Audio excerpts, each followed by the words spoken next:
नमस्कार दोस्तों, मैं लक्ष्मी सिंह अनंत क्लास में एक बार फिर आपका स्वागत करती हूँ। उम्मीद है कि आप मेरे वीडियो को लाइक और सब्सक्राइब कर रहे हैं। हम लोग पढ़ रहे थे हिंदी भाषा में भाषा शिक्षण की बात कर रहे थे। भाषा को परिभाषित हमने कर लिया, उसकी अर्थ और प्रकृति पढ़ ली। आज हम लोग पढ़ने जा रहे हैं भाषा शिक्षण के सिद्धांत। आज का टॉपिक है हमारा उसी टॉपिक के अंतर्गत भाषा शिक्षण का सिद्धांत।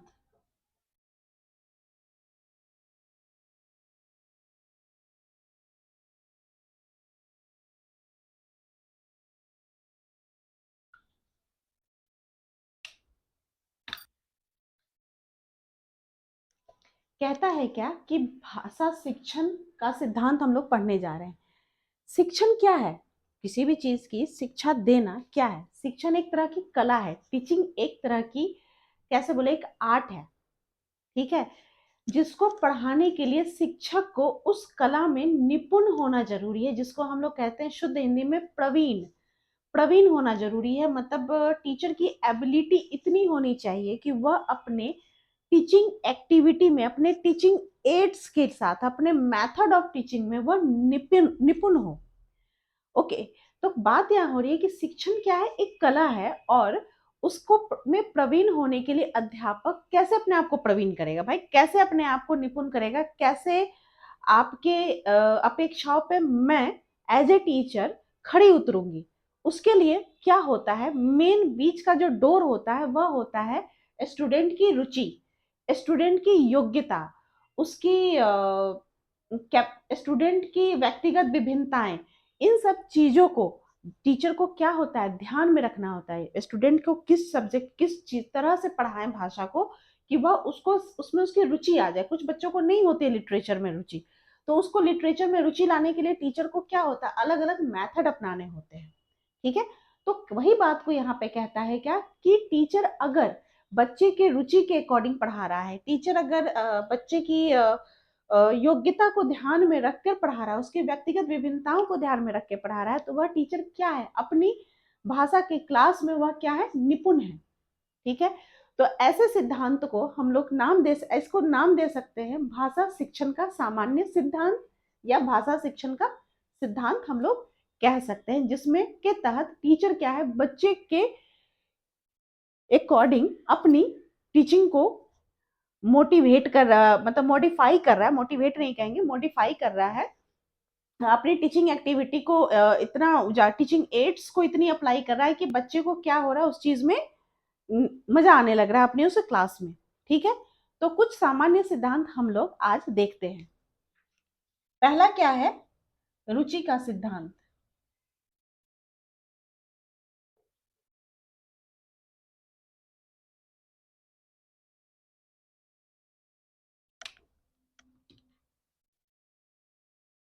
कहा जा रहा है क्या कि रुचि का सिद्धांत, यहाँ पे बात हो रही है इंटरेस्ट, किसके इंटरेस्ट की, बच्चे के इंटरेस्ट की। तो जब तक आपको भाषा सीखने की रुचि नहीं होगी, या किसी भी कोई भी काम अगर आप कर रहे हो, अगर आपकी उसमें रुचि नहीं होगी, इंटरेस्ट नहीं होगी, तो आप उस काम को अच्छे से नहीं करोगे। ठीक है, तो कहा जा रहा है क्या कि जिस चीज में आपकी रुचि होगी उसके अकॉर्डिंग ही आप काम करते हो। तो रुचि के अकॉर्डिंग अगर भाषा की क्लास होती है, तो बच्चा क्या है, बहुत जल्दी भाषा का ज्ञान उसको आ जाता है, उसमें उसको कौशल हो जाती है।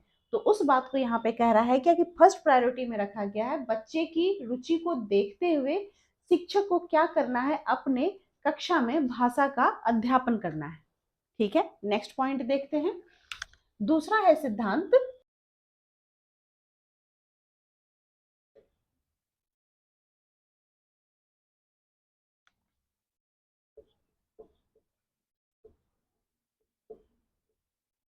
क्रियाशीलता का सिद्धांत। इस सिद्धांत में आप देख रहे हैं कि बच्चा जो होता है, हम लोग जानते हैं कि बच्चे जो होते हैं एक्टिव होते हैं, उनको कभी भी आप एक जगह टिका कर अगर बैठा दो, बच्चा टिक कर बैठता नहीं है। वो कोई ना कोई खुरापात, उसके दिमाग शरारत कहो या जैसे भी, बच्चे कभी निष्क्रिय नहीं बैठ सकते हैं। होता ना कि ऐसे करके बस लेटे रहे, ऐसा कभी नहीं हो सकता है। बच्चे ऑलवेज एक्टिव होते हैं, ऑलवेज। तो उस कंडीशन में क्या होता है कि जो क्रियाशीलता है, इसकी ये जो क्रियाशीलता है बच्चे की, उसको यूज में लाना है अपने टीचिंग में।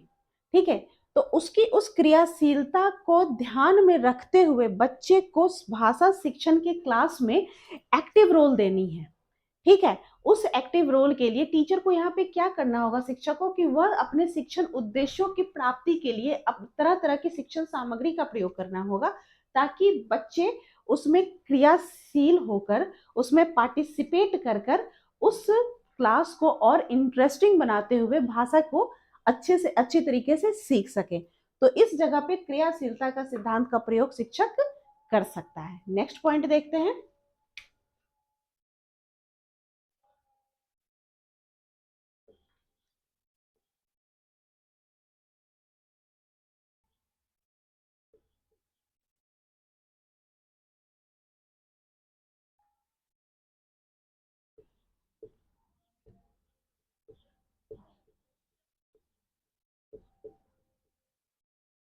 जीवन से संबंधित करने का सिद्धांत, इस सिद्धांत के तहत कह रहा है क्या कि मनोविज्ञान ने भी इस बात को समझा है कि बच्चे को अगर उसके जीवन से संबंधित करके किसी भी चीज को समझाया जाए या उसके दैनिक जीवन से रिलेटेड चीजों को अगर अपने टीचिंग एड में यूज करके टीचर अगर समझाता है तो बच्चे उस चीज को आसानी से रुचि लेकर सीखते हैं।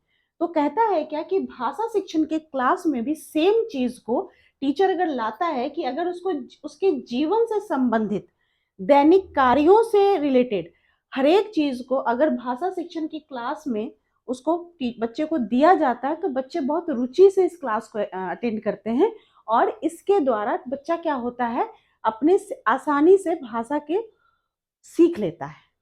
ठीक है, नेक्स्ट पॉइंट देखते हैं।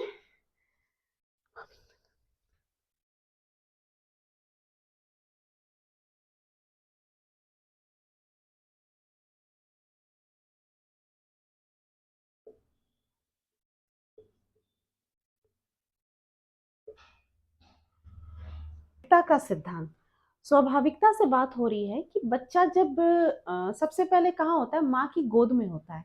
माँ की गोद से ही वो भाषा सीखना शुरू कर देता है। अ ब दा दा जो भी वर्ड एक नया सीखता है वो, अब वो क्या है कि वो अपनी माँ की गोद से सीखता है, पहले उसको ज्ञान वहीं से मिलती है भाषा की। फिर बात होती है कि जब धीरे धीरे बच्चा बड़ा होता है तो अपने आसपास के वातावरण से वह भाषा सीखता है। ठीक है, और धीरे धीरे वह स्वाभाविक वातावरण में, जिसको हम लोग कहते हैं ना नेचुरल, वो स्वाभाविक वातावरण में बच्चा क्या होता है, रहना पसंद करता है।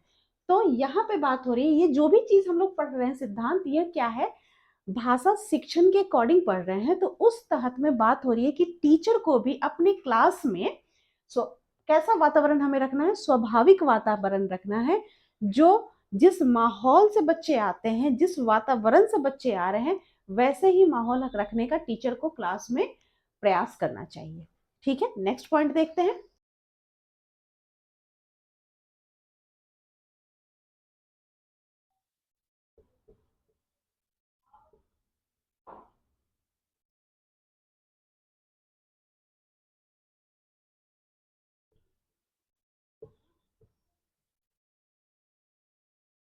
हो रही है व्यक्तिगत विभिन्नता का सिद्धांत।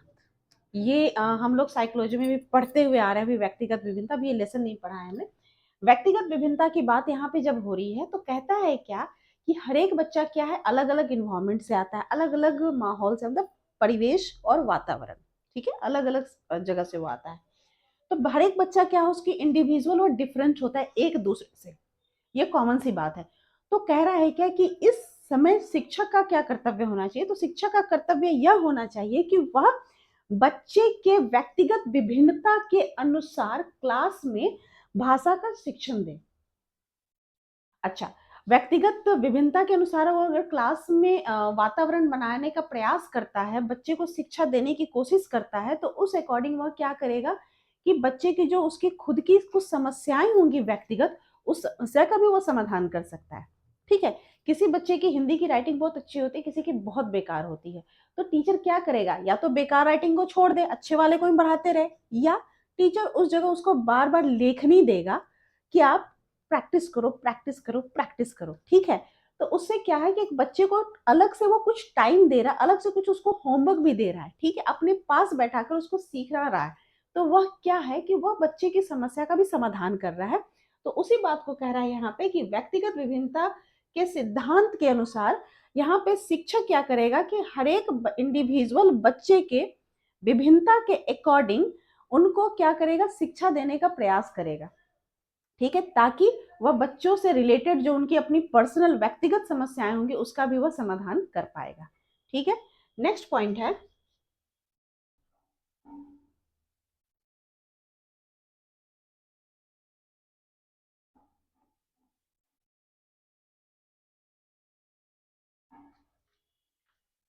अभ्यास का सिद्धांत। ठीक है, एक कहा जाता है कि भाषा क्या है, एक कौशल है।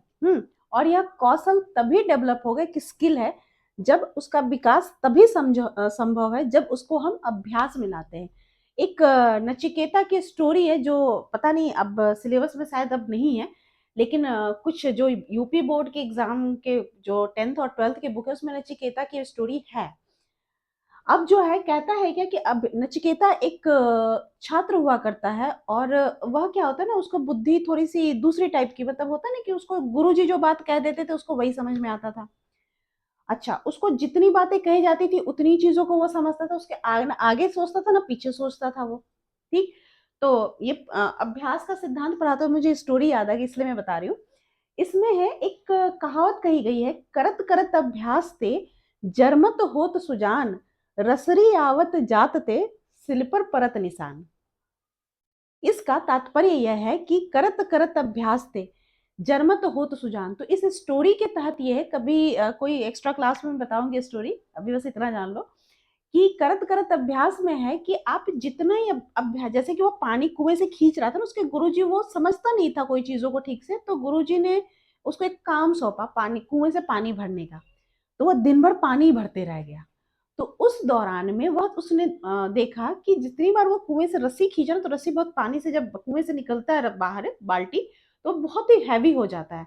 तो उस कंडीशन में वो कुएं का जो बॉर्डर होता है, बाउंड्री लाइन, उस पेरीमीटर पे क्या था कि निशान पड़ गए रस्सी के। ठीक है, जितनी बार उसने खींचा, पानी खींचा, रस्सी का निशान बन गया। तो वही बात गुरुजी ने उसको समझाया कि जितना ही अभ्यास करोगे, जितनी आप प्रैक्टिस करोगे, उतनी ही आपको क्या होगा, इस दिमाग पे वो निशान उन चीजों का छूट जाएगा जो आप पढ़ रहे हो, और वो आप कभी नहीं भूलोगे। और रसरी आवत जात ते सिल पे परत निशान, जैसे कि पत्थर पे रस्सी के आने जाने से निशान पड़ जाती है, उसी तरीके से अभ्यास करते करते भी आपके दिमाग पर जो आप पढ़ रहे हो उसका निशान रह जाएगा, और आप उसको ताउम्र नहीं भूलोगे। उसी बात को यहाँ पे कह रहा है अभ्यास का सिद्धांत, कि भाषा शिक्षण में अभ्यास का सिद्धांत बहुत जरूरी, क्योंकि भाषा क्या है, एक कौशल है, एक स्किल है। अपनी अपनी बात रखने का तरीका अलग होता है, अपने बोलचाल का तरीका होता है, हर चीज अलग अलग होता है।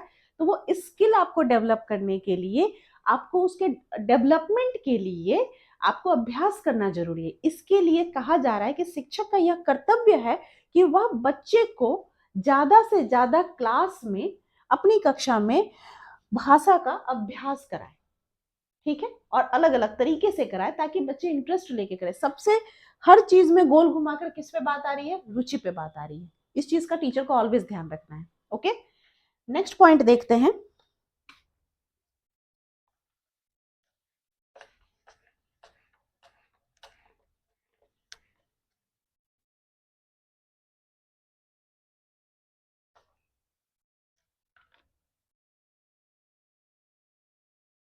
अनुपात एवं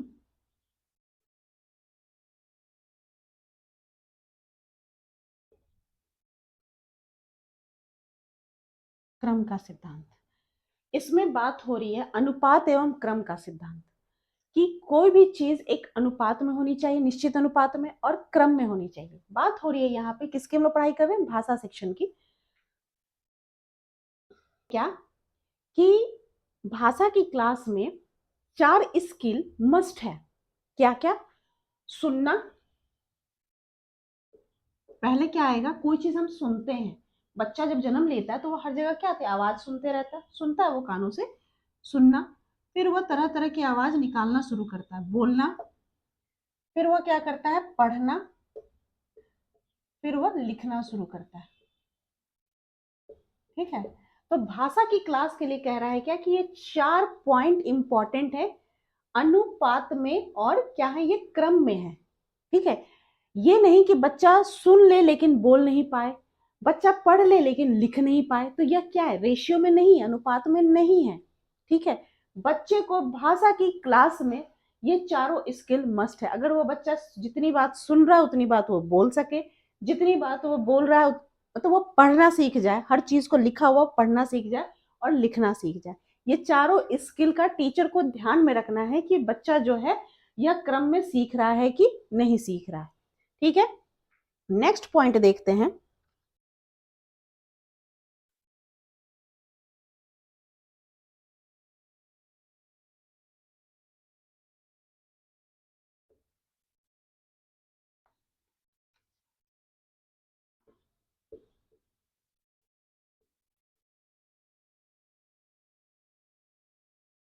नियोजन का सिद्धांत, नियोजन से आप समझ रहे हो प्लानिंग, इंग्लिश में इसको प्लानिंग बोलते हैं।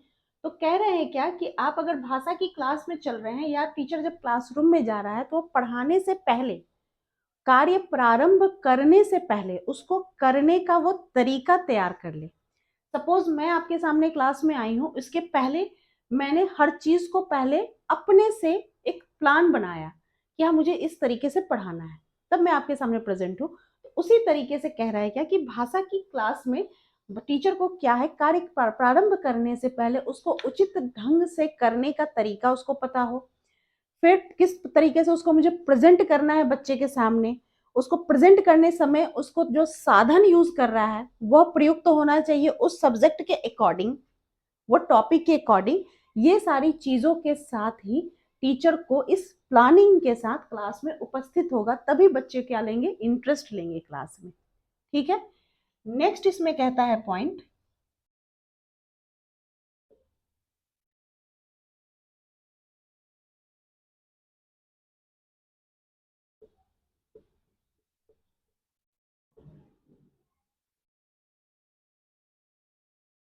बहुमुखी प्रयास का सिद्धांत। या बहुमुखी शब्द से आ रहा है ओवरऑल, मतलब हर तरह की, बहुमुख मतलब क्या, तो बहुत सारे मुख। तो यहाँ टीचर के लिए बात आ रही है कि टीचर को क्या है, बहुत सारी चीजें लेकर, बहुत सारी प्रतिभा के साथ, प्रयास के साथ अपने क्लास में प्रेजेंट होना होगा भाषा शिक्षण के क्लास में। बात हो रही है क्या क्या चीजों को टीचर को अपने तरीके से प्रेजेंट करना है ताकि उसकी बहुमुखी प्रतिभा टीचर के निकल के आए, तभी बच्चे उनसे क्या होंगे, इम्प्रेस होंगे।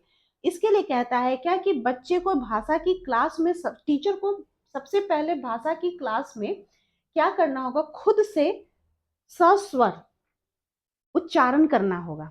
ठीक है, फिर बच्चे क्या करेंगे, उसी चीजों को अनुकरण करेंगे, अपने टीचर जो ने जो उच्चारण किया, जो वाक्य बोले उसके बच्चे भी साथ साथ उनके बोलेंगे। फिर जो अशुद्ध उच्चारण होंगे उनको सही करेगा टीचर, और उसको उच्चारण को करने का कार्य देगा, फिर उसको लिखने के लिए कहेगा। ठीक है, तो यह क्या है, टीचर खुद से उच्चारण भी टीचर को करना है, बच्चे को उसका अनुकरण करवाना है, फिर टीचर क्या है, बोर्ड पे भी उस चीजों को लिखेगा और बच्चे साथ के साथ उच्चारण भी करेंगे और लिखने का कार्य भी करेंगे। तो यह क्या है, टीचर वहां पे भाषा की क्लास में क्या कर रहा है, बहुमुखी प्रयास कर रहा है। ये नहीं कि टीचर ने बस आते के साथ ब्लैक बोर्ड पे शुरू हो गए और बच्चे को चीज को समझाया ही नहीं और बस हो गई हमारी भाषा की क्लास, ऐसा नहीं करना है। ठीक है, तो उसी बात को यहाँ पे कह रहा है कि टीचर को यहाँ बहुमुखी प्रयास करना है, प्रयास का सिद्धांत मतलब उसको प्रयास हर तरीके से करना है, खुद से पढ़ के भी बताना है और बोर्ड पे लिख के भी बताना है और बच्चे को साथ के साथ उस समय कार्य भी करवाना है, दोनों ही। ठीक है, नेक्स्ट इसमें कहता है क्या,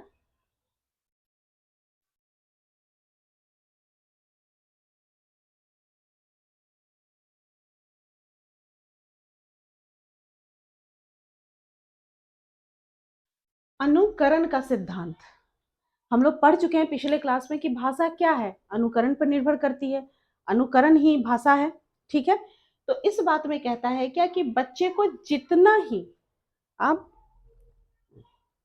सॉरी, क्लास में जितना ही शिक्षक उच्चारण करेगा, सस्वर उच्चारण करेगा, बच्चे साथ के साथ उसका अनुकरण करेंगे, तो उस कंडीशन में क्या होगा, बहुत कुछ बच्चे उस जगह पे भाषा सीख लेंगे। क्योंकि होता है ना कि हम लोग पढ़ेंगे, जब हम लोग भाषा का विकास पढ़ेंगे साइकोलॉजी में, तो उसमें बहुत सारी चीजें कि बच्चों के कि एज तक बच्चा बहुत सारी भाषा सीखना शुरू कर देता है और उसके पास एक डिक्शनरी हो जाती है वर्ड्स की, तो उसके लिए टीचर को ध्यान देना है। और बच्चा जब सीखता है तो वह जो माता पिता भाषा बोलते हैं वही बच्चा सीखता है, जो उसके आसपास के वातावरण में बोली जाती है वो बच्चा भाषा सीखता है, शिक्षक जो भाषा का प्रयोग करता है उस भाषा को बच्चा सीखता है।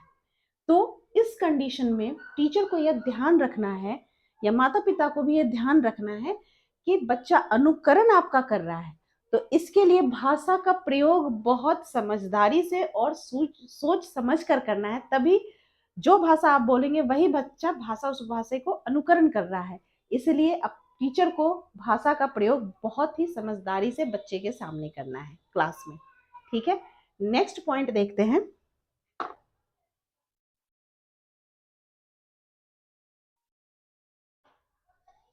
अच्छा, इसमें एक बात और हो रही है अनुकरण के सिद्धांत में कि यहाँ पे जब भाषा का प्रयोग टीचर करेगा तो वह भाषा कैसी होनी चाहिए, शुद्ध होनी चाहिए। यह नहीं कि उच्चारण आप तोतली भाषा में टीचर अगर कोई है तो पता चला कि मतलब मान लीजिए कि अगर टीचर का उच्चारण सही नहीं है तो वही सेम उच्चारण बच्चा भी करेगा, तो वह क्या है, आपकी अगर लैंग्वेज खराब हो है तो बच्चे के भी लैंग्वेज क्या होगी, आगे जाके भाषा खराब हो जाएगी। इसलिए टीचर को यहाँ पे भाषा का शुद्ध प्रयोग करना है, शुद्ध उच्चारण करना है, तभी बच्चा क्या होगा, शुद्ध उच्चारण करेगा। तो यह हमारे भाषा शिक्षण के 10 पॉइंट थे। ठीक है, अब हम लोग देखते हैं भाषा अर्जन।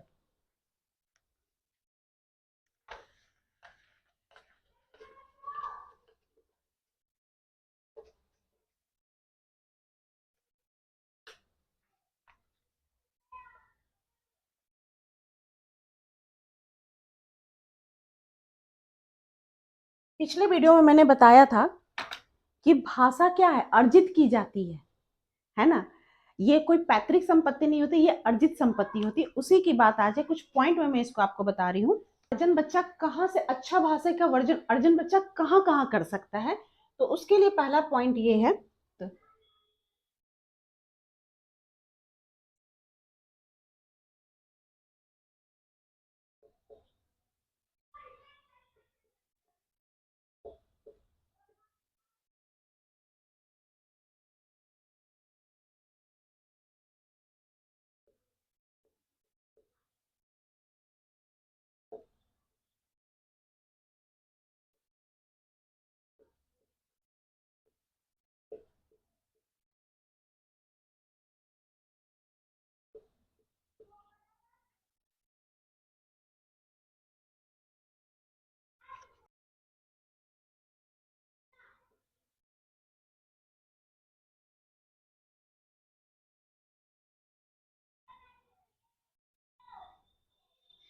यहाँ पे बात हो रही है उपयुक्त भाषाई परिवेश। पहला क्या होना चाहिए बच्चे के पास, भाषाई परिवेश। कहता है क्या कि हम लोग पढ़ रहे हैं भाषा अर्जन बच्चा कहाँ कहाँ से कर सकता है। अगर आप भाषाई परिवेश मतलब कहने का है कि वह वैसे वातावरण में बच्चे रहे जिसमें बच्चे को वैसा परिवेश जहाँ पे अच्छी बातें बोली जाती हो, अच्छे बोलचाल की भाषा होती हो, अच्छे मतलब कैसे बताएं कि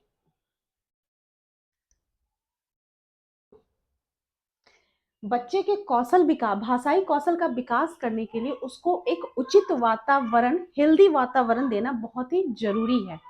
कहता है बात कि उपयुक्त वर्ड इसीलिए यहाँ पर आया। भाषाई परिवेश तो बहुत सारे होते हैं, हर जगह ही लैंग्वेज बोली जाती है, लेकिन कहने का ये अर्थ है कि बच्चे को भाषा कौशल, अच्छी भाषा, यहाँ बात हो रही है अच्छी भाषा सिखाने का कौशल तभी विकास होगा जब उसके आसपास एक उचित वातावरण होगा।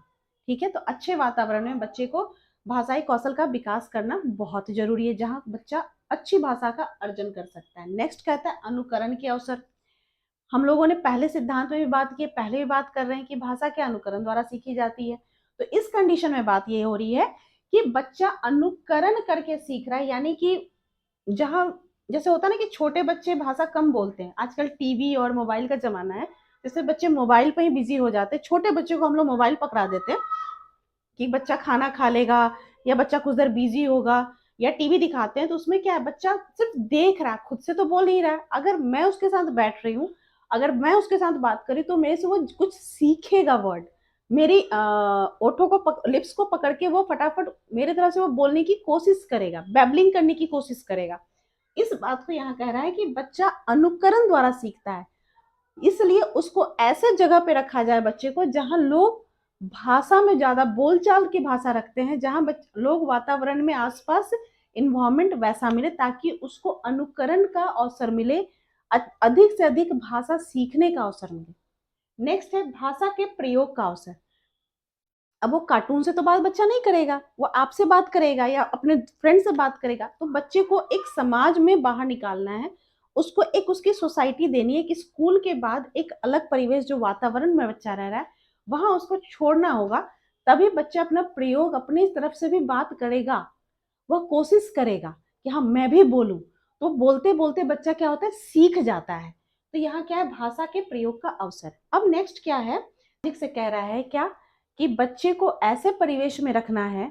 भाषाई कौशल की तो बात हो गई, भाषा बच्चा अर्जन कर रहा है, लेकिन वो अर्जन करने के साथ साथ समाज का और संस्कृति का भी रोल है कि बच्चे को एक ऐसे सामाजिक और सांस्कृतिक परिवेश में रखना है जिसमें बच्चा भाषा के साथ साथ अपने समाज को भी समझ सके और संस्कृति को भी समझ सके और उसके अकॉर्डिंग भी बच्चा भाषा सीख सके। ठीक है, तो और उसकी भाषा क्या हो सके, समृद्ध हो सके। भाषा जब हमारी समृद्ध होगी ऑटोमेटिक है कि हमारा समाज भी समृद्ध होगा।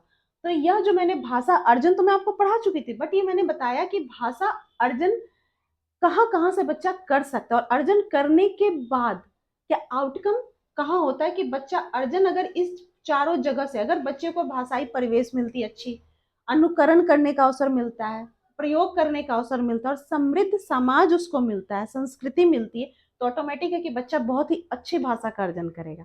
ठीक है, तो ये थे मेरे भाषा शिक्षण के कुछ पॉइंट्स। नेक्स्ट उम्मीद है आपको मेरे वीडियो बहुत पसंद आए होंगे, ज़्यादा से ज़्यादा लाइक करिए और सब्सक्राइब करिए। मिलती हूँ नेक्स्ट वीडियो में कुछ और नए टॉपिक के साथ, तब तक के लिए नमस्कार।